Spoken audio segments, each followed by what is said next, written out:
For the past 2 weeks, I've been running into the same lesson, the same language over and over again.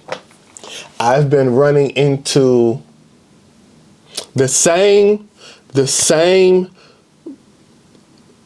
period of time in the Bible, like the same book, the same story, preached with small differences in between it. And yet, the way that I've been hearing it is different than I've been hearing it all my life. All of these preachers that I've been getting recommended, this lesson that's been pulling at me has been about stewardship.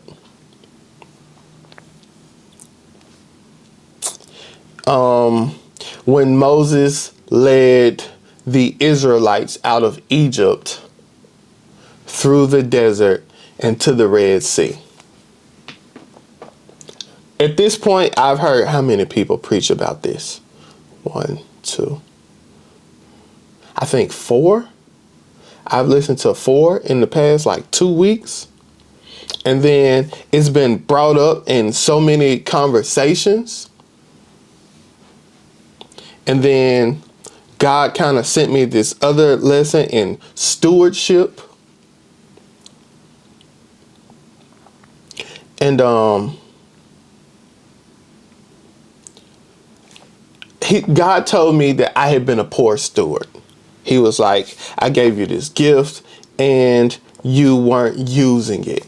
I was allowing myself to hide. I was allowing myself to be comfortable instead of telling people when I hear them, leading them their self to astray, when I hear them being led astray, instead of saying, hey, that's not right, this, that, and the other. Instead of doing that, I'm leaving them to their own devices. I'm allowing them to sit in the comfort of possibly going to hell.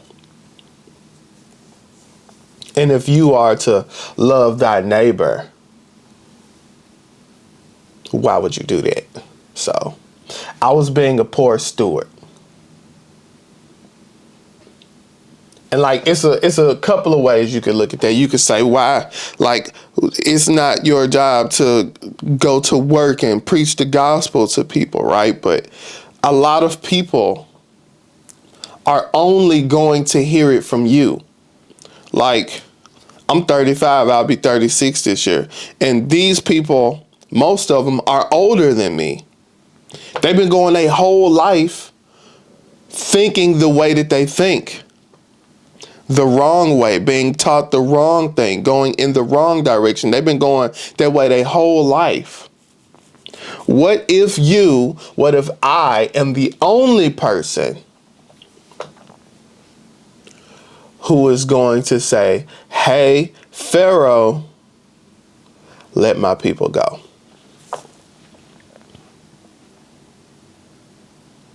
What if you are the only person who can say, hey, look, hey, we can leave here. We don't have to be here.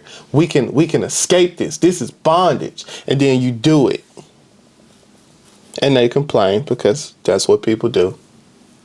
Complain about you helping them to get in a better situation. They complain.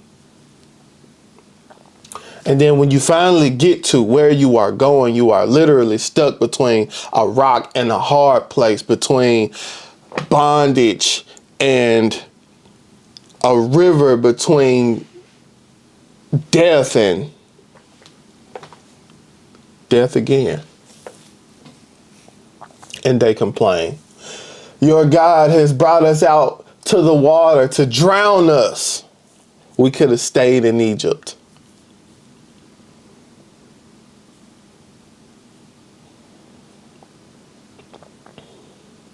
Some people will want to stay in Egypt, right?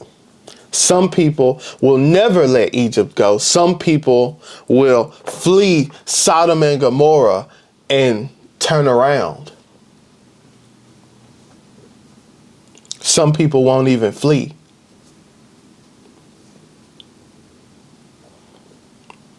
But when Moses brought the Israelites out into the desert and they got to the Red Sea and Pharaoh is behind him with his soldiers and his chariots and they are chasing and they are in between the rock and the hard place,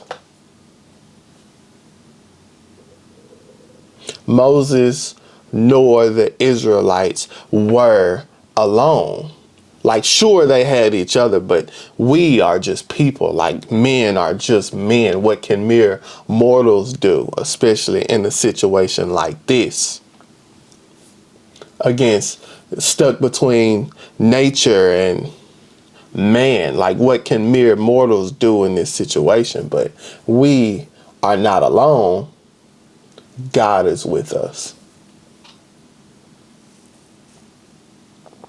And through God, we can do anything. I can do all things through Christ. I can do all things through Christ who strengthens me.